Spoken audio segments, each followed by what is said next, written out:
বিবাহ করার অর্থ মানে একজন ভজন সঙ্গিনী পাওয়া। দেখুন এই যে 7 পাকের অর্থটা কি? সনাতন সমাজে 7 পাকে কেন বিয়ে করতে হয়? আমি না করিনি, অনেকেই তো করেছেন, বলুন 7 পাকে কেন করলেন? আমরা অনেকেই জানি না। 7 পাক না দিয়ে একটা পাক বেশি দিলেও তো হতো, কিংবা একটা পাক কমও দিতে পারতাম। 7 পাক কেন? তার একটা দর্শন রয়েছে। সনাতন ধর্মের সমস্ত আচার দর্শন। কি দর্শন? দেখুন, দেখবেন কুঞ্জু হয় গোলাকার। কুঞ্জু গোলাকার হয় কিনা? গোলাকার। দেখবেন বিন্দু নিয়ে যখন আমরা কোন কোণ উৎপন্ন করি, 360 ডিগ্রি সেটা অতিক্রম করে। 360 ডিগ্রি। 360 কে যদি 1 2 3 4 5 6 7 ছাড়া 8 9 7 ছাড়া 1 থেকে 9 পর্যন্ত যত সংখ্যা আছে, সমস্ত সংখ্যা দিয়ে যদি ভাগ করো, 360 কে ভাগ করা যায়। কিন্তু 360 কে কখনো 7 দ্বারা ভাগ করা যায় না। দশমিকও যদি নেন, অনন্তকাল ধরে সেই ভাগ চলবে। 7 পাকে বিবাহের অর্থ হচ্ছে এই স্বামী স্ত্রীর সম্পর্ক কোনো কিছু দ্বারা বিভাজন করা যায় না। এই যে দর্শন দেখুন, কোনো কিছু দ্বারা বিভাজন করা যায় না স্বামী স্ত্রীর সম্পর্ক। আজকে সনাতন শাস্ত্রে বিবাহতা এতটা উন্নত বলে দেখবেন আমাদের সনাতন শাস্ত্রে ডিভোর্সের সংখ্যা খুবই কম। আমাদের সমাজে ডিভোর্সের সংখ্যা খুবই কম, কারণ স্বামী স্ত্রীর সম্পর্কটা হচ্ছে জন্ম জন্মান্তরের অন্য কোনো সম্পর্ক দ্বারা এই সম্পর্ককে পরিমাপ করা যায় না। আজকে বিবাহের আগে যদি আমরা এই বিষয়গুলো আলোচনা করতে পারতাম, এই যে মন্ত্রগুলো কুঞ্জর তলে গিয়ে স্বামী বলে, একজন পুরুষ বলে, সে কি বলে তা কিন্তু জানে না। জানে ঠাকুরদা বলে যাচ্ছে, সেও মুখস্থ বলছে। আজকে এই মন্ত্রগুলোর অর্থ যদি সে জানতো, বিবাহটা কি, 7 পাকের অর্থ কি, কিভাবে বিবাহ করতে হয়, বিবাহের পরবর্তীতে কি করে সন্তান ধারণ করতে হয়, সন্তান ধারণের তিথি নক্ষত্র সময় বার দিন ক্ষণ এগুলো অবশ্যই মানা উচিত। এগুলো মানি না বলেই তো আজকে আমার সন্তান রাস্তার মোড়ে দাঁড়িয়ে টিজিং করে, আমার সন্তানের চরিত্র খারাপ। এগুলো মানি না বলেই তো সুস্থ পুষ্ট জ্ঞানী আদর্শ সন্তান লাভ করতে পারি নাই। কারণ বিবাহের পূর্বে এগুলো একজন পুরুষ নারীকে জানতে হবে সন্তান ধারণের সময় কখন, কটা থেকে কটা সময়, কোন তারিখে, কোন দিনে, কোন তিথিতে, কোন ক্ষণে সন্তান ধারণে প্রবৃত্ত হতে হবে। এগুলো খুবই অভাব। এই বিষয়গুলো তরুণ প্রজন্মকে ভালো করে জানতে হবে।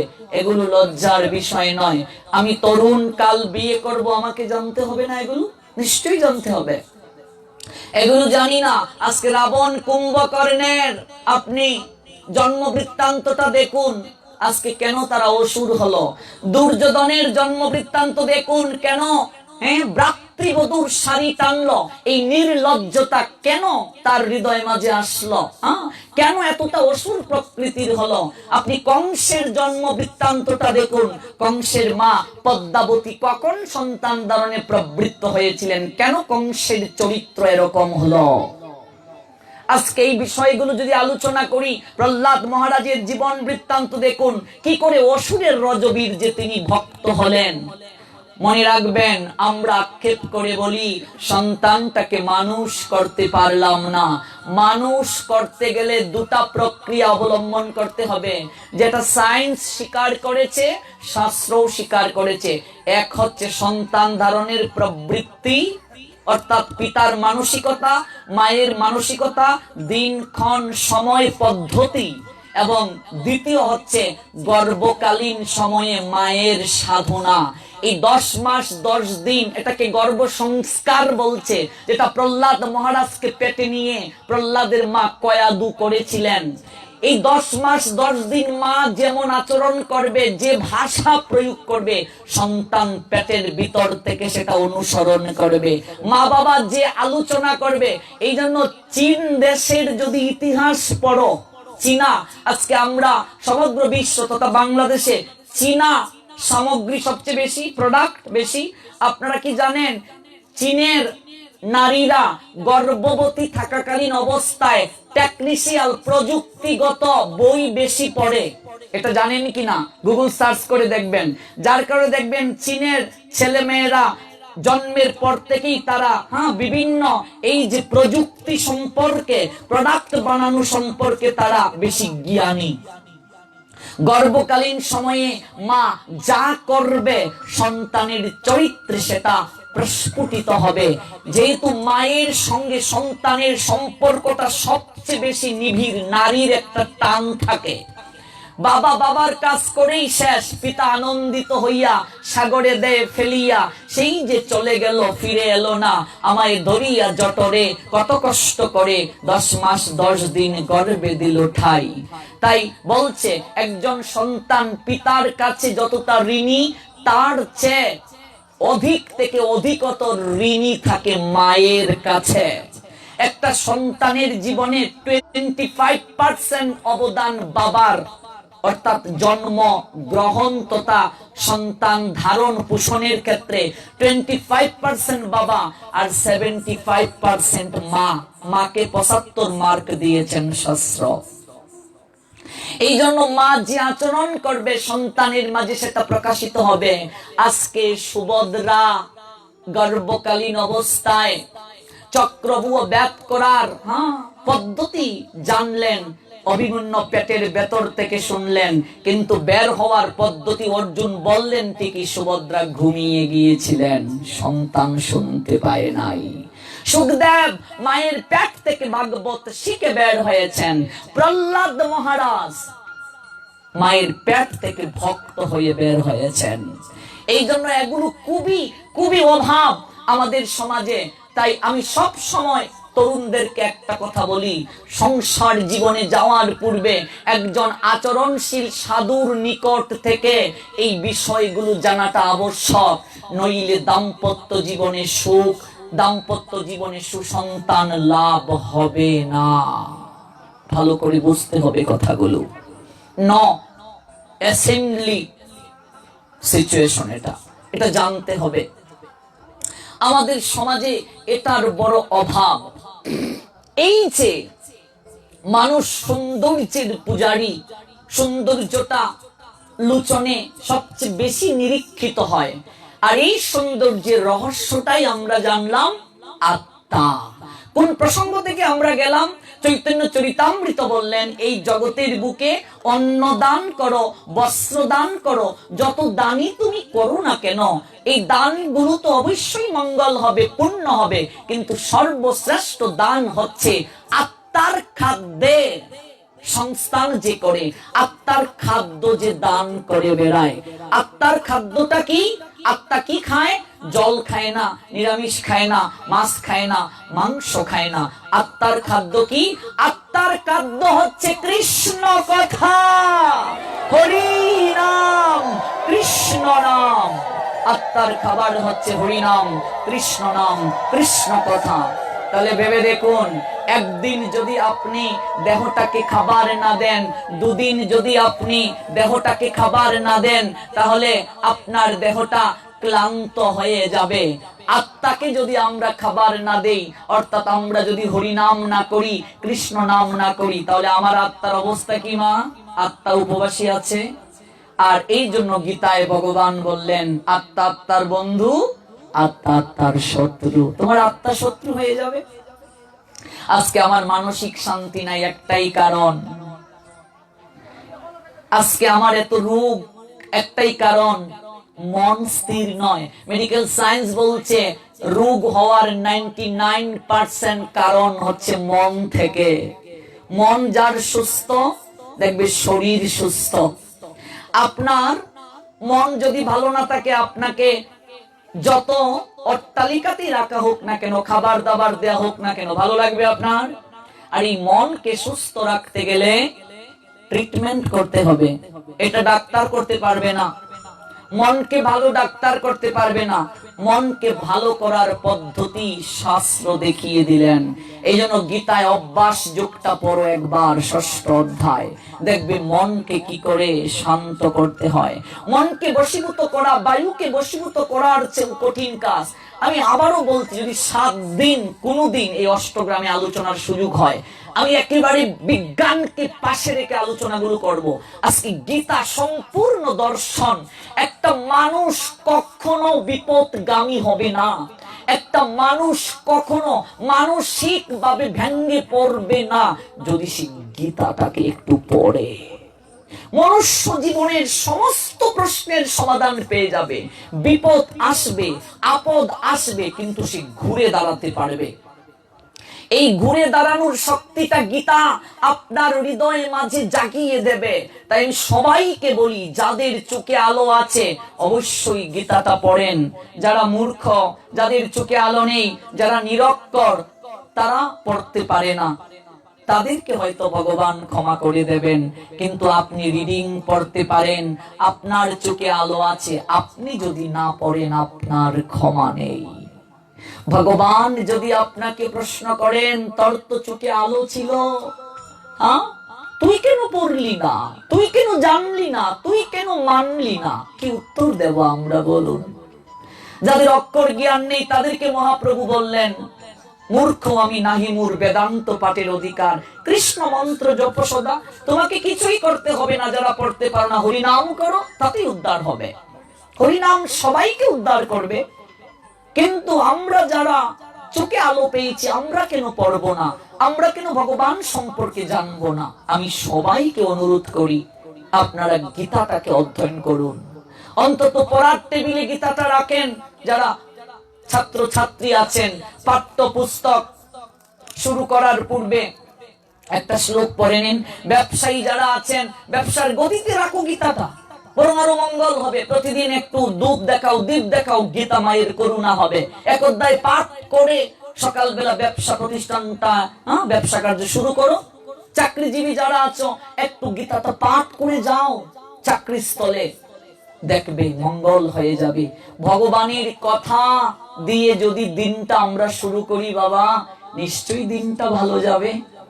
ভগবানের কথা দিয়ে যদি দিনটা শুরু করি, দিনটা নিশ্চয়ই ভালো যাবে। এই জন্য অবশ্যই ভগবানের কথা দিয়ে শুরু করতে হবে। চোখটা খুলে, শাস্ত্র বলছেন, প্রথমে ঘুম থেকে যখন আমরা উঠব, চোখটা খুলে প্রথমে ভগবানের চিত্রপট দর্শন করতে হবে। আমরা যারা হ্যান্ডসেট ব্যবহার করি, ওয়ালপেপারে প্রোফাইলে রেখে দাও ভগবানের ছবি, যেন চাপ বাটনে চাপ দিয়ে যেন ভগবানকে দেখে আমার শুরু হয়। চোখটা খুলেই যেন ভগবানকে দর্শন করতে পারি, সারাটা দিন ভালো যাবে। একটু স্নান করে তুলসীকে স্নান করাবো, একটু প্রণাম দেব, পরিক্রমা করব, একটু গীতা পাঠ করব, একটু হরিনাম করব। এগুলো যদি এই ন্যূনতম ভজনটা যদি না করি, তাহলে কি করে ভালো থাকবো? একটু একাদশী ব্রতটা করব, এই ন্যূনতম ভজনগুলো যদি না করি, সংসারে কখনো আমি, আপনি, আমরা কেউ ভালো থাকতে পারবো না। প্রেম ভক্তি তখনই জাগ্রত হবে যখন আমরা যুক্ত হব। যুক্ত হলে মুক্তি আসে, মনে রাখবেন। এই জন্য সাধু সঙ্গে ভগবানের কথা যত আমরা শুনতে পারবো, তত হৃদয় পরিবর্তন হবে। বলছিলাম সেই কথা, 4টি জায়গায় খালি হাতে যেতে নেই। সুখদেব গোস্বামী পাদ যখন ভগবানের কথা শেষ করলেন, তখন কেউ বস্ত্র দান করলো, কেউ স্বর্ণ অলংকার দান করলো। যেহেতু সুখদেব গোস্বামী পাদের কোনো মোহ নেই, তিনি আর স্বর্ণ নিলেন না। যারা গৃহস্থ তাদেরকে দিয়ে দিলেন। কেউ গাভী দান করলেন, কেউ জমি দান করলেন যেখানে মন্দির হবে। যার সামর্থ্য আছে পাটির পরে দান। এবার যার সামর্থ্য নেই, অর্থ নেই, সে ভাগবত পাঠ শুনে কি দেবে? বলছে নয়নের জলে দক্ষিণা দিতে হবে। এই দক্ষিণাই সর্বশ্রেষ্ঠ দক্ষিণা। এই যে 4টি জায়গায় খালি হাতে যেতে নেই, ভগবানের মন্দিরে, গুরু আশ্রমে, সাধু ভক্ত বৈষ্ণব দর্শনে, ভাগবতী ও পাঠে নয়ন জলে দক্ষিণা দিতে হবে। এই পরিবেশ যারা সৃষ্টি করে, চৈতন্য চরিতামৃত বললেন তারা দাতা শিরোমণি। তাদের মতো আর কেউ দাতা হতে পারে না। অন্ন বস্ত্র যদি দান করো, একবার কাউকে খাওয়ালে পরক্ষণে আবার তাকে খেতে দিতে হবে, এটাও প্রয়োজন মানবতার কাজ করা। কিন্তু মনে রাখতে হবে, জীবকে যতক্ষণ পর্যন্ত আমরা আত্মার খাদ্যের সংস্থান করাতে না পারবো, ততক্ষণ পর্যন্ত সে মানসিক ভাবে উন্নতির সোপানে যেতে পারবে না। মনকে যতক্ষণ পর্যন্ত চিকিৎসা করতে না পারবে, ততদিন পর্যন্ত তুমি কখনো আনন্দ লাভ করতে পারবে না। আর মনকে চিকিৎসা করার হাসপাতালি, অসুস্থ আত্মাকে চিকিৎসা করার হাসপাতালি হলো মন্দির। দেখবেন মন্দিরে গেলে মনটা পবিত্র লাগে। সাধু সঙ্গে হরি কথা শ্রবণ, দেখবেন কৃষ্ণ কথা শ্রবণ করলে মনটা পবিত্র হয়, কিছুটা সময়ের জন্য আনন্দ হয়। যদি একটু হরিনাম করে সবাই নাচো, দেখবে আনন্দ লাগে। কি আনন্দ! এই আনন্দটা কিন্তু কাউকে খাওয়ালেও আসে না মা, এই আনন্দ পাওয়া যায় না। মন্ত্র অর্থ কি? মন মানে হৃদয়, ত্র মানে তারণ করা। মনের সমস্ত চঞ্চলতা যাহা জপ করার মাধ্যমে তাড়িত হয় তাকে মন্ত্র বলে। গুরুদেবের আহ্নিক মন্ত্র জপ করতে হবে কায় মনোবাক্যে। মন্ত্রের মাঝে চৈতন্য মহাপ্রভু মহাশক্তি দান করলেন, এটাকে মহামন্ত্র বলে। ওই মন যদি কারো পরিবর্তন হয়ে যায় বাবা, দেখবেন তখন আর তাকে গিয়ে অনুরোধ করতে হয় না যে আমি একটা অনুষ্ঠান করব, ভগবানের নামে কিছু দাও। আপনা থেকেই সে দেবে। এটা প্রয়োজন, এটা দায়িত্ব। আজকে ধার্মিক মুসলমানেরা মসজিদে এত দান দক্ষিণা কেন করেন? কারণ তারা ওয়াজ গুলো শুনে, তাদের ধর্মীয় কথাগুলো শুনতে শুনতে তারা হৃদয়ে মাঝে প্রতিপালনে এনেছে, তারা বিশ্বাস করে। কিন্তু আমাদের ক্ষেত্রে সেটা হচ্ছে না, হচ্ছে না সেটা। এই হরিশ্চন্দ্রের প্রসঙ্গ থেকেই তো আমরা এত দূর গেলাম। দাতা হরিশ্চন্দ্র সাগর পৃথিবীকে দান করে দিলেন। এবার দক্ষিণা দিতে হয়, দক্ষিণা ছাড়া তো কিছু হয় না, দান অসম্পূর্ণ। রাজকোষ থেকে বললেন কি চান দক্ষিণা বলুন। বিশ্বামিত্র বললেন রাজকোষ থেকে দক্ষিণা কেন দেবে রাজন? তুমি সমস্ত কিছু দান করে দিয়েছো, শশাগড়া তোমার রাজত্ব, তাহলে রাজকোষ কি রাজত্বের ভিতরে নয়? যদি ভিতরে হয় তাহলে তো এই জায়গা থেকে দক্ষিণা দিলে হবে না বাবা। দক্ষিণার টাকা জোগাড়ের জন্য তিনি চন্ডালের পর্যন্ত কার্য নিলেন। বহু পর্যন্ত ব্রাহ্মণের ঘরে দাসী বৃত্তি করলেন। একমাত্র পুত্র রোহিতাশ্ব সাপের কামড়ে দেহ রাখলেন। সেই রাজা হরিশ্চন্দ্র দানের প্রভাবে যখন রথে চড়ে সবাইকে নিয়ে স্বর্গে যাবেন, ঠিক তখনই দেবর্ষি নারদ বললেন একটু পরীক্ষা করে দেখি। এসে বললেন রাজন, আপনি এমন কি পুণ্য করলেন যে পুণ্যের প্রভাবে সবাইকে নিয়ে আপনি স্বর্গে আসছেন? একটু হৃদয় মাঝে অহংকার এসে গেল। আমার কি জানেন না, আমি সাগরা পৃথিবীর অধীশ্বর, সবকিছু দান করে দিয়েছি, দক্ষিণার অর্থের জন্য নিজে চন্ডালের কার্য নিয়েছি, আমি স্বর্গে যাব না তো কে যাবে? এই কথাটা শুধু মুখ থেকে আসলো। রথ থেমে গেল, না গেল স্বর্গে, না আসলো মর্তে। এত দান করেও হলো না, আর আমি একটা ফ্যান দান করে পাখার মাঝে নাম লিখে দেই। ভেবে দেখো, ভেবে দেখো। প্রসাদের জন্য এক বস্তা চাল দিয়ে মাইকে অ্যানাউন্স করে আমার নামটা জানাই। ভেবে দেখো। এই জন্য দান করছো। ভগবান কি অন্ধ? তিনি কি চোখে দেখে না? না, তিনি কানে কম শুনে অ্যানাউন্স করে জানাতে হবে। নেম প্লেট দিয়ে কেন মন্দির, তারপর বিভিন্ন জায়গায় আমরা অর্থ দেব, মা বাবাকে মানুষের পায়ের নিচে রাখবো। মনে রাখবে, দান যখন করবে আপনা থেকেই চিত্রগুপ্তের খাতায় তোমার নাম লেখা হয়ে যাবে। এই জন্য এটাকে বলছে রাজসিক দান, মানে লোক দেখানোর জন্য দান, কৃপা হবে না। সাধুর সেবা করলে, ভগবানের জন্য অর্থ ব্যয় করলে কৃপা হবেই হবে, হবেই হবে, তাতে কোনো সন্দেহ নেই। তাহলে আমরা এত টাকা ইনভেস্ট করছি সাধু সঙ্গে, কৃপা হচ্ছে না কেন বলুন? তার কারণ হচ্ছে আমরা ঠিকভাবে দিতে পারছি না, আর দ্বিতীয় হচ্ছে সঠিক জায়গায় দিতে পারছি না। দানের ক্ষেত্রে পুণ্য আছে, পাপও আছে। তুমি একজনকে যদি 10টা টাকা দান করো, সে যদি ওই টাকাটা নিয়ে মদ খায়, তার মানে তোমার টাকাটা কিন্তু অপাত্রে দান হলো, তাতে তোমার অমঙ্গল হবে। দানও বুঝে করতে হবে। মা কালীর নামে মাগন দাও গো, দেখেছি মা কালীর নামে করে গিয়ে মদ খাচ্ছে, গাঁজা খাচ্ছে শিবের নামে, তুমি তো বিশ্বাস করে দিয়ে দিলে, কিন্তু তোমার অমঙ্গল হবে। দানের প্রকার রয়েছে বাবা। এই জন্য ভাগবত যারা পড়েছেন, আমরা বলি মহারাজের কথা জানি। দান করতে করতে অহংকার এসে গেল, স্বর্গমর্ত পাতাল জয় করলেন, দেবতাদেরকে বিদায় করে দিলেন।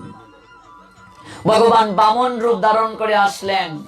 ছোট্ট বামন দেখে বললেন, এ আর কি চাইবে,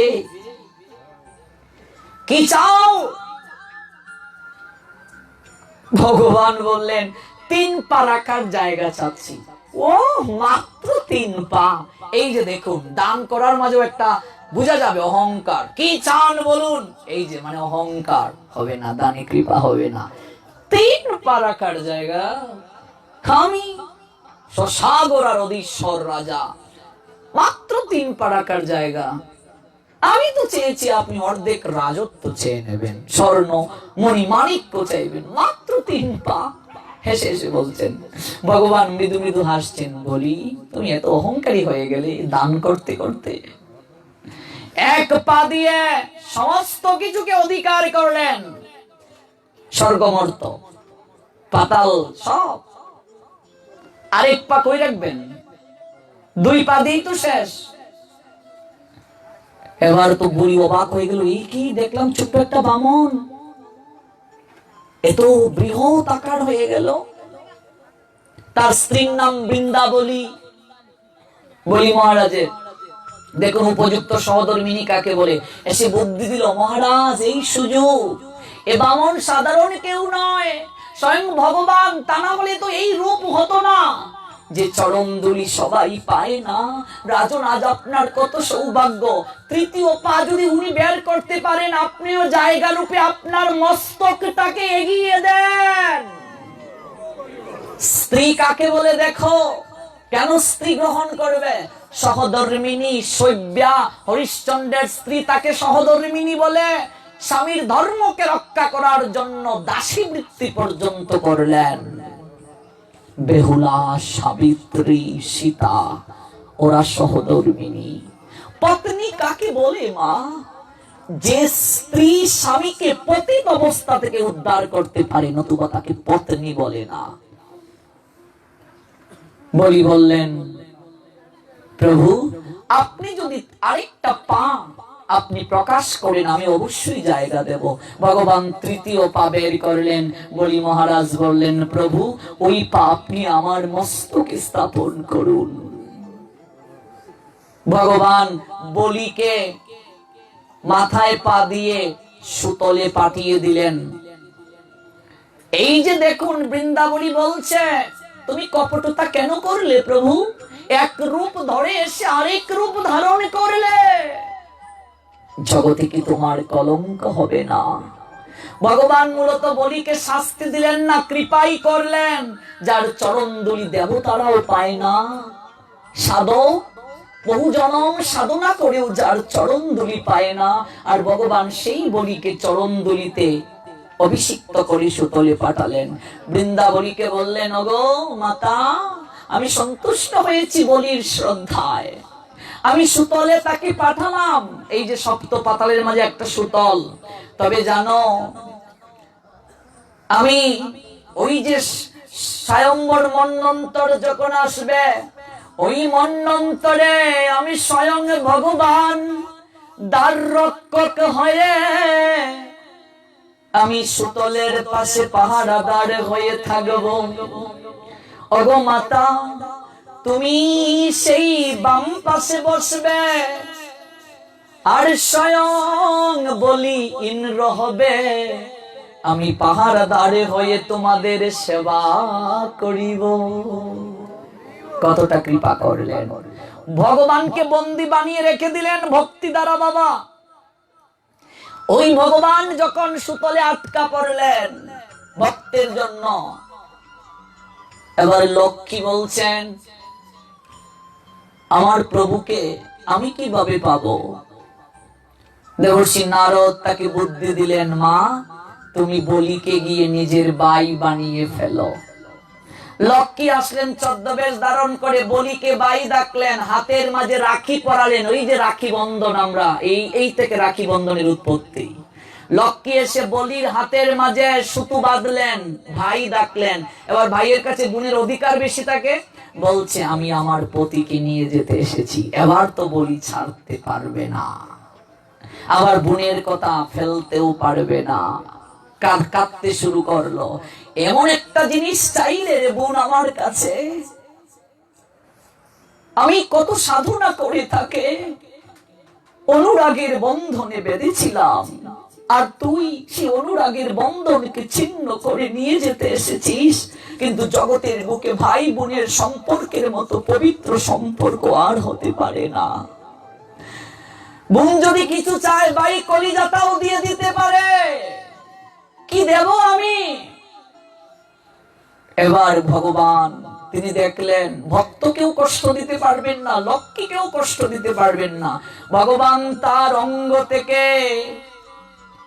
আরেকটা রূপ ধারণ করলেন, এক রূপে ভক্তের পাহারাদার হলেন, আর মূল রূপে লক্ষ্মীর সঙ্গে বৈকুণ্ঠে গমন করলেন। দেখুন ভক্তি আর দান কিভাবে করতে হয়, দানের মহিমা কি? মূল কথা একটাই, আমরা দান করব সেটা সামর্থ্য অনুযায়ী করব, লোক দেখানোর জন্য নয়। শাস্ত্র বলছে যার যত সামর্থ্য আছে সেই অনুপাতে সে দান করবে, আয়ের উৎস দিয়ে সে দান করবে। ভাগবত মাহাত্ম্যে বলা হয়েছে, মানুষের ইনকামের 4 ভাগের 1 ভাগ ধর্মের জন্য তাকে ব্যয় করতে হবে। আপনার ইনকাম যদি 100 টাকা হয়, 25 টাকা ধর্মের জন্য ব্যয় করতে হবে। আপনার ইনকাম যদি 1 লক্ষ হয়, 25,000 ব্যয় করতে হবে।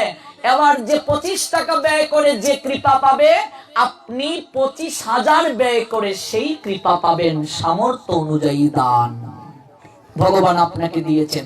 এটা পাবেন বৃষভানু রাজার আর দেবর্ষি নারদের সংবাদে, রাধারানীর জন্ম প্রসঙ্গে। আমরা আবার হয়তো বিস্তারিত এই কথাগুলো শুনবো, যেহেতু প্রসঙ্গে এসেছে একটু স্পর্শ করছি। এই জন্য দান, এটাকে ধার্মিক মুসলমানেরা জাকাত বলেন। ওরা জাকাত দিতে কখনো কুণ্ঠাবোধ করেন না। আল্লাহ পাকের জন্য অর্থ ব্যয় করতে তারা কখনো অলসতা করেন না, মনকে কখনো ছোট করেন না। কিন্তু আমাদের সমাজে ধর্ম পালনের ক্ষেত্রে, ধর্মীয় ক্ষেত্রে আমরা অর্থ ব্যয় করতে সবথেকে কুণ্ঠাবোধ করি। মন্দিরে গিয়ে ভগবানকে আমরা লক্ষ টাকার জিনিস ভিক্ষুকের মতো চাই, ঠাকুর এই দাও ওই দাও। অথচ দেখবে মন্দিরে গিয়ে ভগবানকে প্রণাম দিয়ে আমরা খুচরো পয়সাটা দেখি পকেটে আছে কিনা। ভুল বলছি? বাংতি টাকাটা আছে কিনা ভগবানকে দেওয়ার জন্য। মনকে যত উদার করতে না পারবো ভগবানের ক্ষেত্রে, ভগবানও তোমার ক্ষেত্রে উদার হবে না।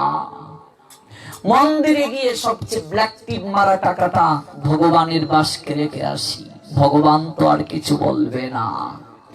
অর্থ সাধু সেবায়, গোবিন্দ সেবায় কেউ যদি ব্যয় করে, ভাগবত বলছেন তার অর্থ কখনো কমবে না, বরং তার অর্থ 3 গুণ বেড়ে যাবে।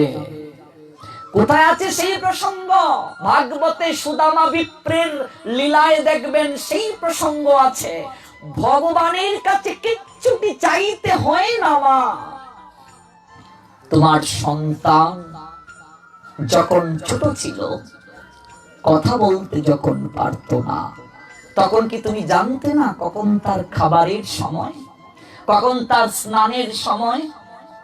4 সন্তান যদি তোমার থাকে, একটা সন্তান যদি কথা বলতে না পারে, মা বাবার ওই প্রতিবন্ধী সন্তানটার প্রতি সবচেয়ে বেশি মায়া থাকে, মমতা থাকে। চাইলে তো ঠকতে হয় গো বাবা, চাইলে ঠকতে হয়। সুদামা বিপ্র দেখিয়ে দিলেন ভাগবতে, না চাওয়ার পরও কেমন করে তার ভাগ্যের পরিবর্তন করে দিয়েছিলেন ভগবান।